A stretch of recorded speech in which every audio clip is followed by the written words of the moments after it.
जो चमत्कार महाराष्ट्रामध्ये घडला, कोणाला वाटत होतं का तिन्ही पक्ष कधी एकत्र येतील? आम्ही दोघं ते एकत्र होतो म्हणा, राष्ट्रवादी आणि आम्ही एकत्र होतो, पण त्यांच्यावर उद्धवजींचा फोटो आमच्याबरोबर येईल असं आम्हाला कधी वाटलं नव्हतं.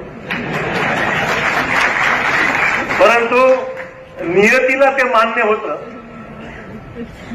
सामान्यातला सामान्य कार्यकर्ता म्हणत होता, आता बस झालं, भाजपचं सरकार नको, तुम्ही काय वाटेल ते करा, पण तिघं एकत्र या.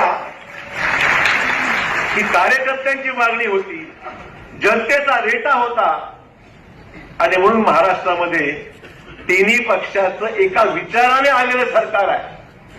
केवळ सत्ता काबीज करण्याकरता एकत्र आलो ही भूमिका नाही, एका विचाराने पुढे कसं चाललं पाहिजे हा अतिशय विचारपूर्वक निर्णय घेऊन आम्ही हे सरकार स्थापन केलं.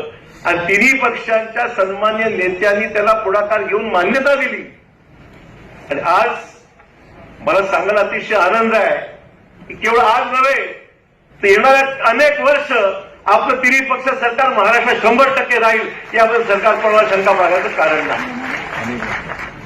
पत्रकार समोर बसलेत, परत म्हणतील अशोक चव्हाण काय बोलतात, परत सुरू होईल चौकट, ब्रेकिंग न्यूज. मलाही सरकार हे चाललं पाहिजे हीच इच्छा. त्यामुळे कोणाच्याही मनामध्ये शंका असायचं कारण नाही, कारण आम्ही शेवटी एकत्र आलो, काय पाडापाडी करायला थोडे आलो नाही. हे सगळे कार्यकर्ते आम्ही काही जरी म्हटलं ते आमचं ऐकणार नाहीत. सरकार चाललं पाहिजे, जनतेसाठी सरकार चाललं पाहिजे, म्हणून हे सरकार असलं पाहिजे, ही भूमिका महाराष्ट्रातल्या सर्वसामान्य तिन्ही पक्षाच्या कार्यकर्त्याच्या मनामध्ये आहे.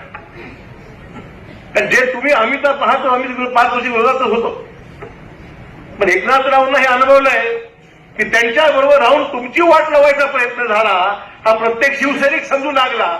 आणि म्हणून प्रत्येकाला वाटतं हे नको पण झालं, पुष्कळ झालं, आपण आता नव्याने काहीतरी विचार केला पाहिजे. बरोबर आहे ना म्हणतो ते. सगळ्यांच्या विरोधात उमेदवार उभे करून देण्याचा कार्यक्रम झाला, विधानसभेत झाला, आणि पाडापाडीचा कार्यक्रम आजच्या काळात झाला. आणि म्हणून शिवसेना प्रमुखांचं मी अभिनंदन करेन की पहिल्यांदा त्यांनी निर्णय घेतला की नाही आता यांच्याबरोबर राहायचं नाही, शिवसेना आणि काँग्रेस आणि राष्ट्रवादी एकत्र येऊया आणि महाराष्ट्रामध्ये एका नवीन वातावरणामध्ये हे परिवर्तन आपण घडूया. ही भूमिका उद्धवजींनी घेतली, त्याबद्दल मनपूर्वक उद्धवजींचं मी या ठिकाणी अभिनंदन करतो. मित्र, जे महाराष्ट्रात घडलं ते 100% नवी मुंबई सुद्धा घडणार आहे. ही काळ्या दगडावर जिरेगा आहे. अजूनही भाजप कोणाला स्वप्न पडतायत, आमचं सरकार येणार, जुनी क्लिपिंग दाखवतात, मी परत येणार, मी परत येणार, मी परत येणार, चालूच आहे. हे जुनं स्वप्न अजूनही त्यांच्या मनामध्ये आहे. आणि म्हणून रोज नवीन नवीन आणि किती खालच्या थराला जायचं, काय मर्यादा राहिल्यात का? कोणाचा बाप काढायचा, आणि काय पद्धती महाराष्ट्राची संस्कृती आहे. आम्ही कधी जरी कुठल्याही पक्षात जरी असलो तर आमचे विरोधक असो किंवा सहकारी असो, कोणाचा बाप काढण्याचं काम कधी काँग्रेसने कधी केलं नाही आणि पुढे करणार नाही म्हणून सांगितलं पाहिजे.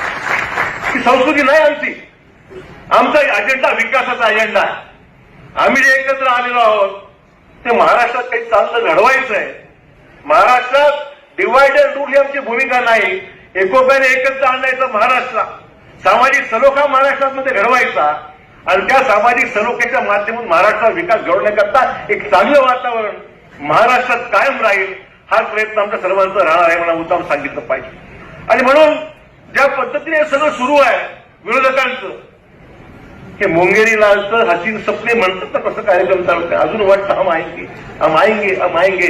अरे तुम कभी नहीं आएंगे जब तक हम तीनों साथ में है, तुम कभी नहीं आएंगे. आणि म्हणून मित्र, म्हणजे मागचे सगळे किस्से आता हळूहळू समोर येऊ लागले. फोन टॅपिंग, आम्ही काय बोलतो, इथलं तर आम्हाला काय सांगतात, दादाबाईशी काय बोलतात, हा कार्यक्रम चालू होता मागच्या काळामध्ये. दादा, मी तुमचं अभिनंदन करेन, गृहमंत्र्यांचं अभिनंदन करेन की त्यांनी या फोन टॅपिंगची चौकशी लावली आणि होऊ द्या, दूध का दूध पाणी का पाणी, काय चाललंय काय महाराष्ट्रामध्ये. ते सगळे हादरले आता. हे सगळी ही जी प्रकरण त्याच्या 5 वर्षाच्या कारकिर्दीमध्ये आपल्यावर रोज सर्वेलन्स होतं, तुम्ही काय करता, कुठे जाता, कोणाशी बोलता? अरे आम्ही जे काय करू खुलेआम करू आणि नवी मुंबईत करून दाखवू अशा काही तयारी आपली आहे. आणि मग तुम्ही काही जरी केलं, मागच्या काळात चाललं आता चालणार नाही, मागच्या 5 वर्षात चाललं आता चालणार नाही. आम्ही हे होऊ देणार नाही. आणि म्हणून मला अधिकार नाही या ठिकाणी मुद्दाम सांगायचा, तुम्हाला सांगावं लागणार आहे. आम्ही थोडंसं नरमाईने घेतो, आम्ही थोडंसं प्रेमाने घेतो. वगैरे बाबा तुमचं धडाकेबा असतं, पाहून घेईल, ऐकतो की नाही माझं. तुमची भाषा वेगळीच आहे, तुमचं जमणार नाही आम्हाला. पण तुमची जी भाषा आहे त्या भाषेने जे काही महाराष्ट्राचं प्रशासनामध्ये काय चाललं होतं मागच्या 5 वर्षामध्ये ती बदलण्याची गरज आहे, ती पाहण्याची गरज आहे. आणि मला आनंद या गोष्टीचं की नवी मुंबईला आता एक जबरदस्त पालकमंत्री या ठिकाणी मिळाले एकनाथरावजी. आणि खातं एवढं जबरदस्त आहे की नवी मुंबईमध्ये काही सांगायची गरज राहणार नाही आता. फक्त दादांनी ताब्यात तिजोरीच्या जरा मोकळ्या करून द्याव्या म्हणजे आणखी त्यांच्याकडेही बघा आणि आमच्याकडेही बघा. रस्ते बिस्ते चांगले करायचे आहेत ना असं आपल्या सगळे. आपल्याला एकनाथराव नवी मुंबई बांधतील का FSI वाढून देतील? SRAचं काम करायचंय तर तुम्हाला इकडे आपल्याला SRA लागू करायचं आहे, FSI वाढून द्यायचं आहे, जी काही घरं बांधली त्याला नियमित करायचंय. भरपूर काम आहे. मागच्या UPAच्या सरकारच्या कालावधीमध्ये मनमोहन सिंग साहेबांनी आपल्याला चांगले पैसे 1200-1300 कोटी रुपये मला वाटतं दिले होते. आता माहिती आहे का 700 कोटी रुपये. म्हणजे JNURM मध्ये नवी मुंबईला चांगला पैसा त्यावेळेस मनमोहन सिंग साहेबांच्या कालावधीमध्ये आपल्या काळामध्ये मिळालं आणि काम झालं बऱ्यापैकी.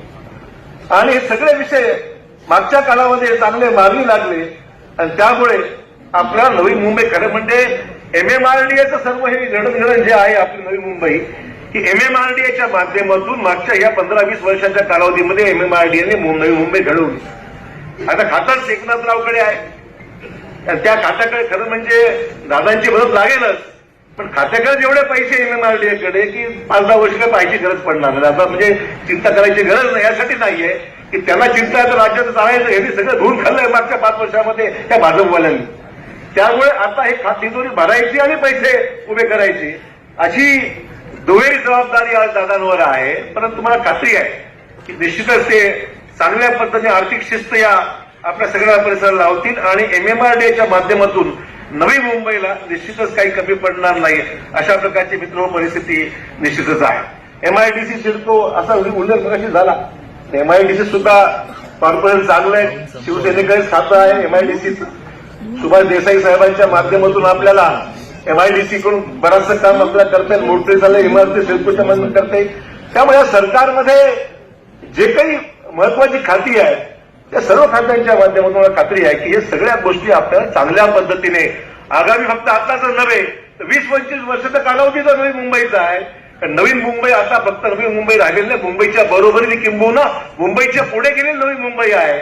आणि म्हणून नवी मुंबईला आता आपल्याला मुंबईच्या पेक्षा जास्त लक्ष केंद्रित करून पायाभूत सुविधा ज्या मुंबईला द्यायची गरज आहे ते आगामी काळामध्ये नवी मुंबईला मुंबईच्या बरोबरीने आपलं आणावं लागणार आहे. अर्थसंकल्प परवाच आपण पाहायला काय मिळालं महाराष्ट्राला? काहीच मिळालं नाही.